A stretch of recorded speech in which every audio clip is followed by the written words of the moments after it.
Hola, ¿qué tal? Bienvenidos a Lost and Found. Yo soy Grecia Cruz. Y yo, Eric Marte. ¿Listos para clavarnos en algo inquietante hoy, Grecia? Listísima, Eric. Hoy nos vamos a meter a fondo en un capítulo, pues, verdaderamente inquietante de la historia médica. La encefalitis letárgica. Esa famosa y misteriosa enfermedad del sueño. Así. Que surgió casi como un fantasma, ¿no? Y afectó a millones, esto entre 1916 y finales de los años 20. Así es. Tenemos fuentes, relatos médicos de la época, como los de Konstantin von Economo, que fue pionero. También investigaciones más modernas, testimonios que de verdad ponen la piel chinita, ¿eh? Análisis que buscan conectar todo. Claro. Nuestra idea hoy es explorar este enigma. Entender qué onda con esos síntomas tan aterradores, examinar qué se piensa de su origen y por qué de repente desapareció. Así que vamos a desempacar esta historia tan compleja. Sí, es un caso que todavía hoy sigue fascinando y, la verdad, perturbando a la comunidad médica. Imagínate, una epidemia neurológica con características únicas. Aparece, causa un caos tremendo con síntomas desconcertantes y luego, así nomás, se esfuma del escenario mundial. Y lo que la hace tan enigmática es que nunca se supo la causa con certeza, ¿verdad? Exacto. Esa es la clave del misterio persistente. No hay una causa confirmada de manera definitiva. Sigue siendo uno de los grandes enigmas médicos del siglo XX. Ok, para poner un poco de contexto, empieza a aparecer por ahí de 1916-1917. Ajá, plena Primera Guerra Mundial. Y muy importantemente, coincide casi exacto con la pandemia de gripe española de 1918, que fue devastadora. Claro, y esa coincidencia temporal, pues, alimentó muchísimas teorías. Aunque, hay que decirlo, la conexión directa todavía se debate. Sí, no está del todo clara. La enfermedad tuvo su pico hacia finales de los años 20, y lo que era muy insidioso, muy terrible, era cómo empezaba. A ver, cuéntanos. Pues a menudo, los primeros signos parecían una simple gripe, quizá un poco de fiebre, dolor de garganta, algo leve. Pero de ahí, de repente, escalaba a un cuadro neurológico francamente terrorífico. Absolutamente. Y las manifestaciones eran increíblemente variables, o sea, muy distintas entre pacientes. Eso complicó muchísimo entenderla al principio. Konstantin von Economo, que la estudió muy a fondo ya desde 1917, identificó como 3 patrones principales. 3 formas. Sí, aunque en la práctica, pues, los síntomas a veces se mezclaban, ¿no? Pero primero estaba la forma que llamó somnolenta oftalmoplégica. Ok, ¿y eso qué significa? Pues tal como suena. Una somnolencia, pero abrumadora, casi invencible. Los pacientes podían pasar días enteros durmiendo, apenas conscientes. Híjole. Y a eso se sumaba la oftalmoplejía, o sea, la parálisis de los músculos de los ojos. Esto les daba esa mirada vacía, fija, muy característica y, la verdad, muy perturbadora. Un sueño que no puedes controlar y con los ojos paralizados suena a pesadilla, francamente. ¿Y las otras formas? Mencionaste que eran un contraste. Un contraste dramático, sí. La segunda era la forma hipercinética. Aquí, en lugar de sueño y lentitud, era todo lo contrario. Una agitación motora sin parar, movimientos involuntarios de todo tipo. Tics en la cara, espasmos, sacudidas muy violentas de brazos y piernas, lo que se conoce como corea o mioclonías. Además, una inquietud psicomotriz tremenda, cambios de conducta súper bruscos, impredecibles, a veces hasta gritos, llantos o risas que no venían al caso, muy angustiantes. ¡Qué barbaridad! Como si el sistema nervioso estuviera totalmente fuera de control. Exactamente. Y faltaría la tercera forma, quizá la que dejó las secuelas más visibles y duraderas. ¿Cuál era esa? La forma amotoral akinética. Esta se caracterizaba por una rigidez muscular extrema, casi como si estuvieran petrificados en vida. ¿Petrificados? Sí, una inmovilidad profundísima. Les costaba un trabajo inmenso empezar cualquier movimiento voluntario. Los describían como estatuas vivientes. ¡Qué imagen tan terrible! Y esta forma, trágicamente, muchas veces evolucionaba a un estado crónico que se llamó parkinsonismo postencefalítico, con síntomas muy parecidos al Parkinson que conocemos. Ok. Y un dato crucial que no podemos olvidar es la mortalidad. Se calcula que la enfermedad, en su fase aguda, mató hasta 1/3 de los afectados. ¿1/3? Es altísimo. Una cifra aterradora, sí. A ver, tratemos de imaginar cómo era un hospital en esa época, basándonos en las descripciones. Salas llenas de gente. En una cama, alguien hundido en ese sueño profundo, casi en coma. Ajá. Al lado, otra persona sentada, tiesa como una tabla, con la mirada perdida, inmóvil por horas, días. Y no sabía si estaba consciente o no, era imposible saberlo. ¡Qué angustia! Y en la misma sala, otros pacientes agitados, con movimientos rarísimos, retorciéndose, haciendo ruidos. El contraste debió ser, pues, brutal, profundamente desolador para médicos y familiares.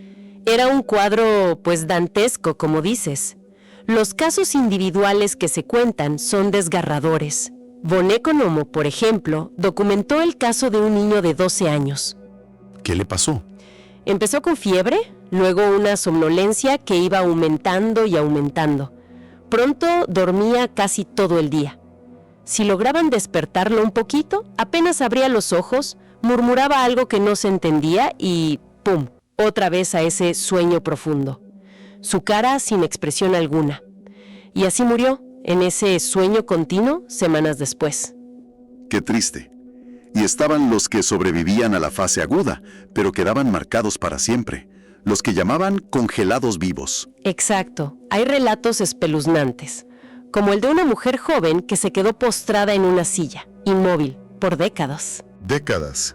¡Décadas! Su familia contaba que parpadeaba, que sus ojos seguían los movimientos en la habitación. O sea, probablemente estaba consciente, atrapada, pero incapaz de decir una palabra o mover un solo músculo a voluntad. Híjole. Imagina el horror. Estar lúcido dentro de una prisión. Tu propio cuerpo. Y el ataque no era solo al cuerpo, al movimiento, al sueño. Iba más allá. Penetraba hasta la esencia de la persona. Cambios de personalidad. Radicales. Las fuentes describen jóvenes que antes eran tranquilos, educados, y después de la enfermedad se volvían terriblemente impulsivos, desinhibidos, con episodios de agresividad o conductas totalmente inapropiadas, incontrolables. ¿Qué cosa? O al revés, estudiantes brillantes que caían en una apatía profundísima, perdían todo interés, toda motivación. Era evidente que esta enfermedad atacaba funciones cerebrales superiores, lo que nos hace ser quienes somos. Frente a todo esto, tan variado, tan devastador, los médicos de la época debieron sentirse totalmente abrumados, desconcertados. Sí, se nota en sus escritos, esa sensación inquietante de estar frente a algo desconocido, con pacientes que parecían estar ahí, conscientes detrás de la máscara de la inmovilidad o del sueño, pero inaccesibles, encerrados. Podían tener quizá momentos breves de lucidez y luego, otra vez, a ese silencio de piedra. Y aquí es donde se pone todavía más interesante, o más misterioso, la causa. ¿Qué podía provocar algo así? ¿Un espectro de daños tan amplio, tan raro en el sistema nervioso? Exacto. En aquel momento, la sospecha inmediata, casi inevitable, fue un virus. Claro, por la coincidencia con la gripe española. Era demasiado fuerte para ignorarla. Parecía lógico pensar que había una conexión. Pero a pesar de que buscaron muchísimo, nunca lograron aislar un virus específico de los pacientes. No hubo una prueba definitiva que dijera, este es el culpable. ¿Y bacterias? También se investigaron, sobre todo las que causan infecciones respiratorias, pero los estudios no dieron resultados claros, no eran consistentes, así que esa vía, pues, se descartó relativamente pronto. Eso fue hace un siglo. Con todo lo que sabemos ahora de virología, inmunología, neurociencia, ¿se ha podido aclarar algo más? ¿Se resolvió el enigma? Se ha avanzado mucho en entender los mecanismos, pero el enigma central sigue ahí. Hoy por hoy, la hipótesis que tiene más respaldo científico es la de una reacción autoinmune postinfecciosa. Autoinmune. O sea, ¿el propio cuerpo? Exacto. Aquí viene el giro importante. La idea principal no es que un virus destruyera directamente el cerebro, sino que una infección anterior, probablemente viral, quizás respiratoria, como la gripe u otra parecida, funcionó como un detonante. ¿Un detonante? Sí, como un gatillo. Esa infección habría provocado una respuesta inmunitaria anormal, rara, en personas que quizás eran susceptibles. Y esta respuesta inmune, en lugar de solo atacar al virus o la bacteria, se habría desviado, habría atacado por error estructuras vitales del propio cerebro, como un fuego amigo del sistema inmune. Entiendo. Como que el sistema de defensa se confunde y ataca donde no debe. ¿Y se sabe qué partes del cerebro eran el blanco de ese ataque equivocado? Sí, los estudios post-mortem y la relación con los síntomas apuntan sobre todo a los ganglios basales y al tálamo. ¿Y esas partes qué hacen? Son regiones súper importantes para regular el sueño y la vigilia, para iniciar y controlar los movimientos voluntarios, y también influyen mucho en el estado de ánimo y la conducta. Si esas áreas se dañan, explicaría esa combinación tan particular y dramática de síntomas que veían. Claro, la somnolencia o el insomnio, la rigidez tipo Parkinson, los movimientos raros, los cambios de personalidad, todo encaja si el daño está ahí. Exacto. Tiene sentido. Y hay otras hipótesis que todavía se consideren posibles. Bueno, otra posibilidad que no se descarta del todo es que haya sido un agente viral desconocido que ahora está extinto. ¿Un virus que ya no existe? Pudo ser un virus particular que circuló mucho en esos años y que, por alguna razón, quizás mutó y perdió fuerza, quizás desapareció por cambios en la inmunidad de la gente, ya no está o ya no causa esa enfermedad tan grave. La desaparición tan repentina de la epidemia después de los años 20 podría apoyar un poco esta idea. Ya veo. Lo que sí parece muy poco probable es que fueran priones, como los de la enfermedad de las vacas locas o Creutzfeldt-Jakob. El patrón de la epidemia, un brote explosivo y luego una desaparición relativamente rápida, no cuadra con cómo actúan las enfermedades por priones. Ok, entonces la teoría más fuerte es la autoinmune, una infección común que hizo que el sistema inmune atacara al cerebro. Entendido.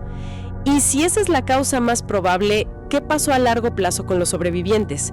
¿Qué conexiones hay con lo que vemos hoy?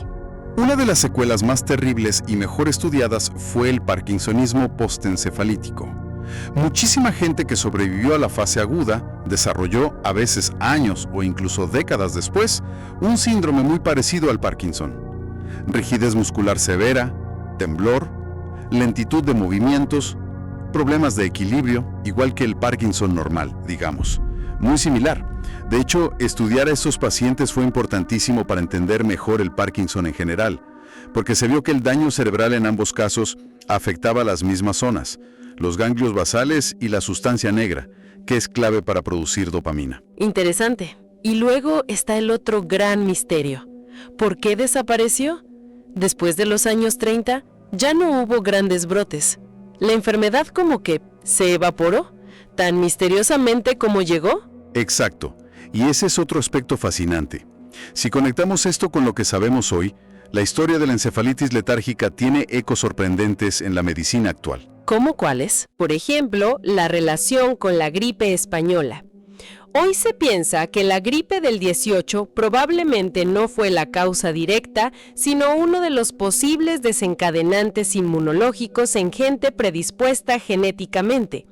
Este modelo de infección gatillo que lleva a una enfermedad autoinmune, ahora lo reconocemos en muchas otras condiciones. ¿Podrías darnos algún ejemplo de esas condiciones actuales que se parezcan en ese mecanismo? ¡Claro! Piensa en las encefalitis autoinmunes que diagnosticamos hoy más seguido, gracias a que tenemos mejores herramientas, como la encefalitis por anticuerpos antirreceptor de NMDA. Ok. ¿Estas enfermedades comparten ese mecanismo que sospechamos para la encefalitis letárgica? Una infección viral bacteriana, a veces hasta un tumor. Parece que confunde al sistema inmune y este empieza a producir anticuerpos contra partes clave del cerebro, como esos receptores NMDA y los síntomas más recientes, ¿verdad? Así es. Con cuidado, claro, pero se han trazado paralelismos entre las secuelas neurológicas de la encefalitis letárgica y algunos síndromes posvirales de ahora, como el famoso long COVID o COVID persistente. ¿En qué sentido? Síntomas como la fatiga crónica que te deja sin energía, la niebla mental con problemas para concentrarte, trastornos del sueño que no se quitan. Todo esto recuerda, aunque sea de lejos, las consecuencias neurológicas a largo plazo que dejó aquella epidemia hace un siglo. Nos recuerda que una infección que parece superada puede dejar huellas duraderas y complejas en el sistema nervioso. Es asombroso cómo una enfermedad de hace 100 años sigue, dialogando con los problemas médicos de hoy. Y nos falta hablar del destino de esos sobrevivientes con secuelas graves, los congelados vivos. Muchos pasaron el resto de su vida, décadas, en instituciones. Y aquí es donde entra Oliver Sacks, ¿no? Correcto. Décadas después de que terminara la epidemia, allá por los años 60, el neurólogo Oliver Sacks trabajaba en un hospital en Nueva York, el Beth Abraham. Y ahí se encontró con un grupo de pacientes que llevaban casi 40 años en esos estados profundos de rigidez, de inmovilidad. 40 años. Sí, como secuela de la encefalitis letárgica que habían tenido en su juventud, en los años 20. Estaban ahí, pero ausentes. Sacks, que sabía de los avances para tratar el Parkinson, decidió intentar algo, audaz. Administrarles L-Dopa. La L-Dopa, el medicamento para el Parkinson. Exacto. Era un fármaco relativamente nuevo que aumenta la dopamina en el cerebro, el neurotransmisor que falta tanto en el Parkinson como en este parkinsonismo postencefalítico. Y los resultados iniciales, los que cuenta en su libro Despertares, fueron, extraordinarios, casi milagrosos, ¿no? Extraordinario se queda corto. Fue un despertar literal, profundamente conmovedor, aunque trágicamente para muchos duró poco. ¿Qué pasó? ¿Cómo fue ese despertar? Pacientes que llevaban 40 años sin hablar, sin moverse, de repente con la L-Dopa empezaron a hablar, a caminar, a reconectar con el mundo, a expresar emociones, recuerdos que estaban sepultados por décadas de silencio. ¡Qué impactante! Sacks recogió testimonios increíbles. Una mujer que gritó, «Estoy despierta». Otro que dijo, «Sentía como si hubiera estado dormido todo este tiempo». Podían recordar sus vidas antes de la enfermedad, reírse, moverse. Fue una ventana asombrosa, no solo a la tragedia de su condición, sino también al poder de la neuroquímica y a la resiliencia del espíritu humano. Pero dijiste que fue efímero para muchos. ¿Qué ocurrió después de esa maravilla inicial? Lamentablemente, la L-Dopa empezó a perder eficacia con el tiempo en muchos de estos pacientes. Y peor aún, empezaron a aparecer efectos secundarios muy problemáticos. Movimientos involuntarios muy severos, lo que se llama discinesias. Fluctuaciones extremas entre poder moverse y estar rígidos de nuevo. A veces hasta episodios psicóticos o maníacos. ¡Qué decepción! Sí, la ventana terapéutica se cerró para muchos. No fue una cura definitiva. Pero esa experiencia nos dio una visión única, profundamente humana del impacto devastador de la enfermedad y de lo complicado que es tratar trastornos neurológicos crónicos. Nos enseñó muchísimo sobre el cerebro, la dopamina y lo frágil que puede ser la recuperación. Una historia con un destello de esperanza, seguido de una realidad muy compleja. ¿Y qué podemos decir de la encefalitis letárgica hoy? ¿Todavía existe? A ver, la epidemia masiva que describió Von Economo, ese fenómeno tan específico de 1916 a finales de los 20, parece que fue un evento histórico único. Como tal, ya no existe. Ya no hay casos. Ocasionalmente, muy de vez en cuando, se reportan en la literatura médica casos aislados con síntomas que recuerdan a la encefalitis letárgica clásica, la somnolencia, la parálisis ocular, el parkinsonismo. Pero normalmente se atribuyen a otras formas de encefalitis, muchas veces autoinmunes, que simplemente se parecen en los síntomas. La enfermedad epidémica original, la de Von Economo, parece haberse extinguido o desaparecido de la circulación humana. Bueno, hagamos un resumen rápido de los puntos clave. Exploramos una epidemia neurológica, sumamente desconcertante que apareció a principios del siglo XX. Ajá. Se caracterizó por síntomas increíblemente variados y, la verdad, aterradores, desde un sueño casi comatoso hasta una agitación incontrolable o una rigidez que paralizaba. Así es. Su causa sigue siendo un misterio, aunque la teoría más fuerte apunta a una reacción autoinmune que se disparó por una infección viral. Correcto. Desapareció de forma abrupta después de los años 20, pero dejó un legado de sufrimiento en los sobrevivientes. Sus historias, incluyendo esos impactantes despertares con L-Dopa décadas más tarde, nos siguen conmoviendo y enseñando mucho. Precisamente. Y la relevancia de estudiar la encefalitis letárgica hoy es innegable. Es un recordatorio muy fuerte de la interacción tan complicada y a veces peligrosa entre las infecciones virales, nuestro sistema inmunitario y el equilibrio tan delicado del cerebro. Claro. También nos muestra los límites de nuestro conocimiento médico. Cómo una enfermedad puede surgir, causar estragos y luego desvanecerse, dejando preguntas fundamentales sin respuesta.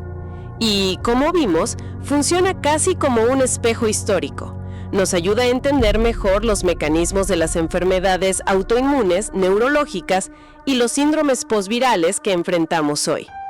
Esto plantea una pregunta importante sobre nuestra propia vulnerabilidad biológica. Y eso nos lleva a nuestro pensamiento final, una reflexión para quienes nos escuchan. Considerando la hipótesis principal, que un virus respiratorio común pudo activar una respuesta autoinmune devastadora contra el cerebro, ¿qué lecciones podríamos extraer del enigma de la encefalitis letárgica sobre las posibles consecuencias neurológicas a largo plazo, quizás todavía no comprendidas del todo, de las infecciones virales generalizadas que circulan en nuestro mundo contemporáneo, aunque los virus específicos sean diferentes? Una pregunta que la verdad resuena con mucha fuerza en nuestros tiempos.